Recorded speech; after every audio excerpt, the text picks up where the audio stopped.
మీ పిల్లలకి మీరు ఆస్తి ఏమైనది ఏమి హక్కు లేని ఆస్తి ఇవ్వటం అనే దాన్ని కూడా పిల్లలు ఇవ్వాలన్నా కూడా వచ్చి ఎవరన్నా కూడా ఆలోచించే పద్ధతుల్లో ఉండే ప్రాంతం ఇది. ఇల్లు ఉంది కానీ ఇంటి మీద ఏంటంటే హక్కు లేదు. ఈ హక్కు ఏర్పరిచే పరిస్థితి తీసుకొస్తాము అని ఆ రోజు చెప్పాం. కొన్ని రోజులు అయిన తర్వాత నన్ను వదిలేశారు, అది జరిగింది. లేకపోతే ఎప్పుడు అయిపోయి ఉండేది. అయినా సమయంతో 2 నిమిషాల్లో ముగిస్తా. ఏమిటంటే ఇంపార్టెంట్ విషయం చెప్పే సోదరులు దామచర్ల జనార్దన్ రావు గారు, మేమిద్దరం కూడా తెలుగుదేశం పార్టీ అభ్యర్థులుగా ఎన్డీఏ కూటమి అభ్యర్థులు బీజేపీ జనసేన అందరూ కూడా కలిసి పవన్ కళ్యాణ్ గారు కూడా పూర్తిగా కూడా మద్దతు ఇస్తున్నారు. నరేంద్ర మోడీ గారు కూడా ఈ సమస్యని పరిష్కారం చేసే మార్గం నాకు ఒక్కడికే తెలుసది, ఎవరికి తెలియదు. అందువల్ల కొంచెం సమయం ఇవ్వయా నాగేశ్వరరావు అంటే లాస్ట్ 2 నిమిషాలు ఇచ్చాడు. మీకు కావాల్సిన క్రీమ్ చెప్పేస్తాను. మీకు ఇదిగో చెప్పనే ఉండేటప్పుడు ఇదిగో దీని రైల్వే అధికారులతో క్షుణ్ణంగా మాట్లాడున్నాను చెప్పడం.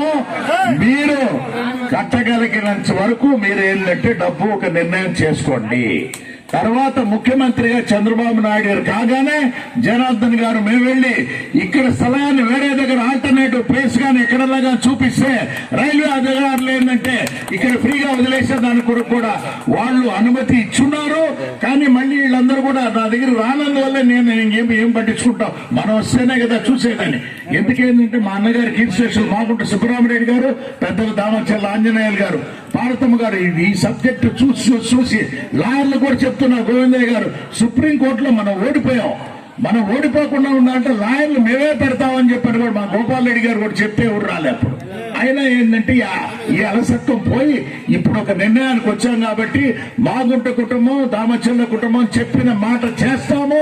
దయచేసి మీరందరూ కూడా ఈ ఎన్నికల్లో మా ఇద్దరిని ఆశీర్వదించండి, గెలిపించండి. ఆయన చెప్పినట్టు 5 సంవత్సరాలు అక్కర్లేదు జనార్దన్ గారు, 1 సంవత్సరం కాలంలోనే మీకు ఈ పరిష్కారం చేసేదానికి మేమిద్దరం కూడా పూర్తి చేస్తామని చెప్తూ సెలవు తీసుకుంటున్నాం.